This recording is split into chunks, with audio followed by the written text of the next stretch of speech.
আমি একটা শেষ আপডেট দিয়ে আমি বিদায় নেব। সেটা হচ্ছে যে কস বলতে কি বোঝায়? কস বলতে কি বোঝায়? কস হচ্ছে সার্টিফিকেট অফ স্পন্সরশিপ।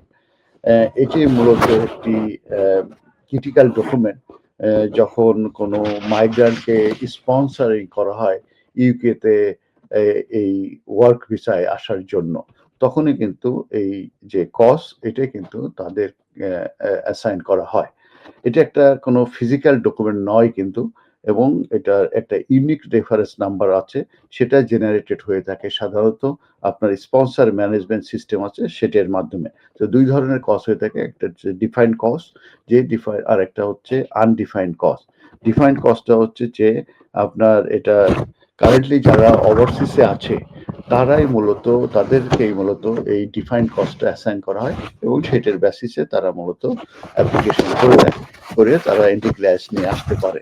এটা ওভারসিসের জন্য ডিফাইন্ড কজ। আর আনডিফাইন্ড কজ হচ্ছে যেসব মাইগ্রেন্টরা অলরেডি ইউকেতে আছে এবং তারা অন্য ভিসা থেকে সুইচ করতে চায়, অথবা তারা এই স্কিল ওয়ার্কার আছে এক্সটেনশন নিতে চায়, তাদের জন্য মূলত এই আনডিফাইন্ড কজ এটা মূলত ইস্যু অ্যাসাইন করা হয়। এখন আমি এই যে আপনার কজ অ্যাসাইন করার আগে যে ইনফরমেশন গুলো লাগে সেটি নিয়ে আমি একটু বলে আজকের অনুষ্ঠান শেষ করব। পার্সোনাল ডিটেলস লাগে, সেক্ষেত্রে আপনার হচ্ছে নেম লাগবে, ডেট অফ বার্থ লাগবে এবং ন্যাশনালিটি লাগবে, এবং এটা কারেন্ট যে পাসপোর্ট আছে ওই পাসপোর্টের সঙ্গে কিন্তু কনসিস্টেন্ট থাকতে হবে, অ্যাকুরেসি থাকতে হবে। জব ডিটেলস এবং এসএসসি কোড লাগবে। তো এখানে এসএসসি কোড যেটা 2020 যে clarification from the correct table আছে অ্যাপেন্ডিক্স স্কিল অকুপেশনের, সেটার ভিতরে অবশ্যই থাকতে হবে। এখন আমরা জানি যে 22nd of July 2025 থেকে এটার লেভেল হচ্ছে 6 and over। একমাত্র ট্রানজিশনাল পিরিয়ড তাদের জন্য কার্যকরী হবে যারা এই 22nd of July 2025 এর আগে আসছে, তাদের যে লেভেল সেই লেভেলই থাকবে, সেটা 3 to 5 পর্যন্ত।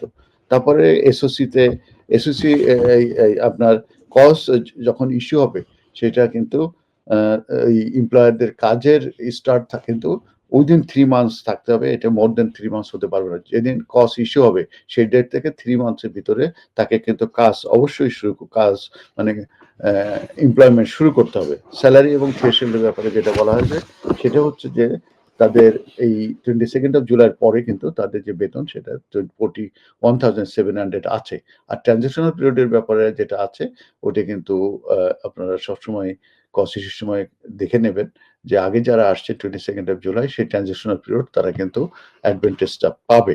আর স্যালারির ব্যাপারে যেটা আছে 26 এর যদি নিচে হয়, কিংবা স্টুডেন্ট হিসেবে যদি কমপ্লিট করার পরে যদি তারা সুইচ করতে চায়, কিংবা গ্র্যাজুয়েট ভিসা থেকে যদি সুইচ করতে হয়, 33,400 যেটা 70% অফ দ্য গোয়িং রেট হবে।